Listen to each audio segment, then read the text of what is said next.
Hello, AD. I'm Radhika Raje Gaikwad, and I welcome you home.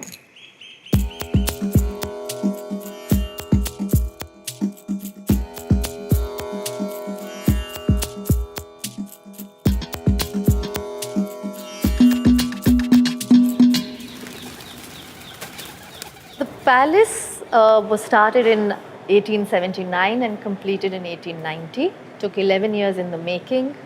A palace of this size, 11 years is actually quite short.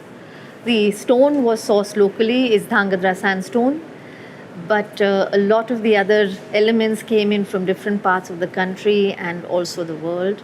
We have stained glass from Europe, we have chandeliers from England and Belgium, and mosaic from Italy, sculptures from around Europe. It's an amazing mix of countries and cultures coming together in this space.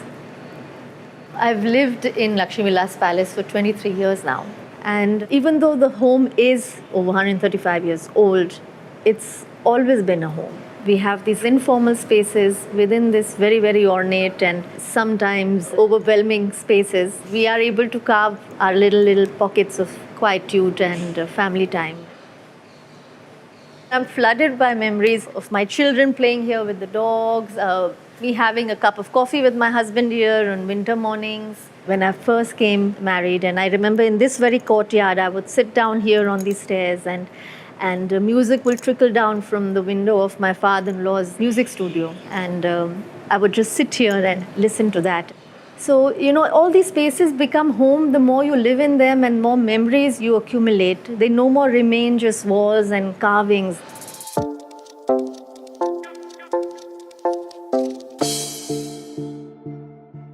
We are now in the grandest and most important public space of the palace. It's called the Darbar Hall. This is where the Maharaja would host, greet, and attend to his subjects. And most recently, the space where Narendra Modi, our Prime Minister, and the Spanish Premier met for bilateral talks. So it continues to remain relevant and important in state matters. This space just knocks the wind out of me every time I walk in here. From the mosaic flooring with its malachite, mother of pearl, to the mosaic with its gold leaf on the walls, which still glints when it catches light. The ceiling, which is Islamic, it's in lacquer. The beautiful jharokas, which are a mix of rose and sandalwood. The beautiful reliefs by Felici. This is really a space which is meant to talk about the collaborations that came to exist 135 years ago between India and other cultures. One of the spaces that really fascinates me is this. I love the adaptation of an Indian traditional motif into a Western European craft style. So we have this rangoli. This particular design I have seen a lot in powdered rice, and women of the house would make this particular pattern, and it would be done so outside the doorway.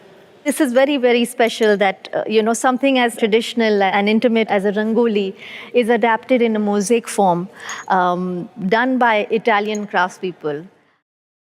Another example again are these spectacular stained glasses. We have Yashoda and Krishna, Balakrishna in two of them, and then you have Ram and Sita. This is where the Maharaja would be seated. This is where the audience would be. We are receiving the blessings of the deities right here in this space. Another favorite of mine are these angels. As you can see, they are completely Indianized. They are in 9-yard saris, very Maharashtrian, and they have these beautiful crowns and earrings, and they're blowing trumpets right at the entrance.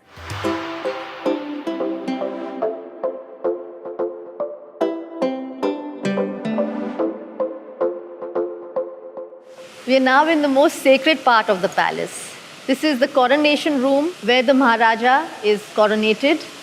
And this is the Gadi. It's actually really quite simple.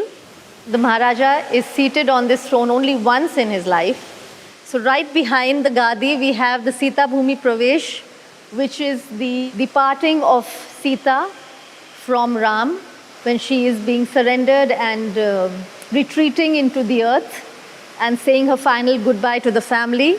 This is to indicate to the Maharaja who is seated here that duty always comes first. Across the hall, we have the most important paintings of the Royal Gaikwad collection, and they are the Lakshmi and Saraswati by Raja Ravi Verma. These are the most recognized paintings of Indian mythology, and we have the originals here, and they are basically facing the throne, blessing the legacy and the dynasty. This room evokes a lot of emotions for me. This was the seat of power of the Gaikwad dynasty. It is underplayed by the Gadi, which is very humble and simple, but the artworks that surround this Gadi are indicative of how important this hall was.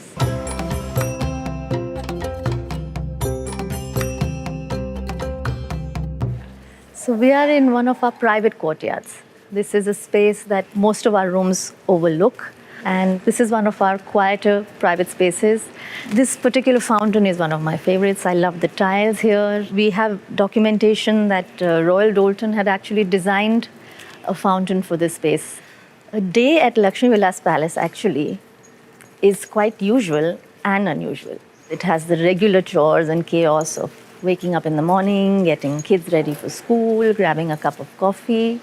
But it also gives you incredible moments to pause and soak in the historic monument, if I may use the word, that I live in. The palace was really ahead of its time for more than one reason. It was, of course, fitted with the latest amenities. It has one of the oldest lifts in Western India. It had concealed lighting. Over time, it had air conditioning before most institutions. It was also very modern for the vision that it had at that point of time. The palace was built for only the Maharaja and Maharani.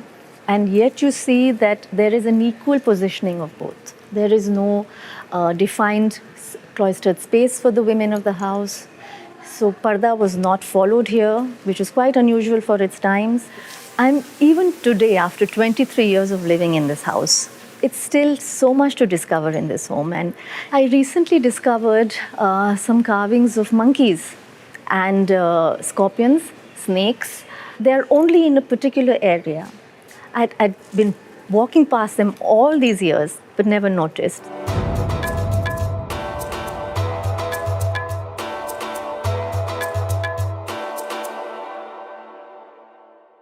We are now in our private drawing room. This is where we entertain our guests. It's done in the French style. It's got wooden paneling. It looks very much like it did when it was first created for the family.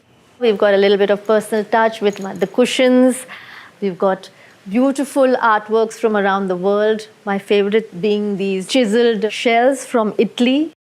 I like my time here. I play music. It's a lovely view outside. I get a view of the golf course and the expanse.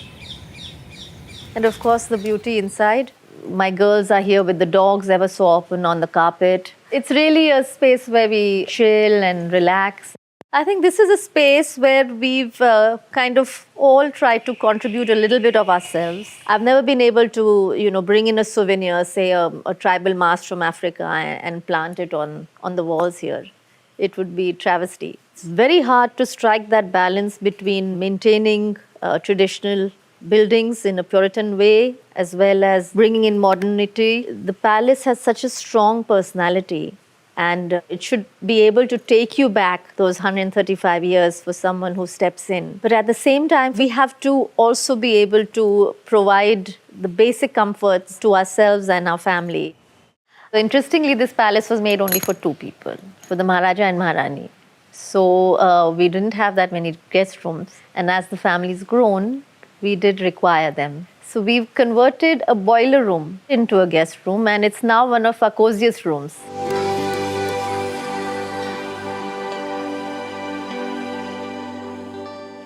I think if the walls of Lakshmi Vilas Palace were to speak, they would say that this has been a happy home for generations of Gaikwads.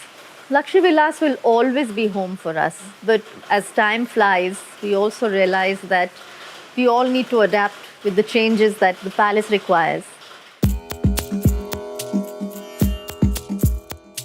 Thank you, AD, for visiting my home. See you again soon.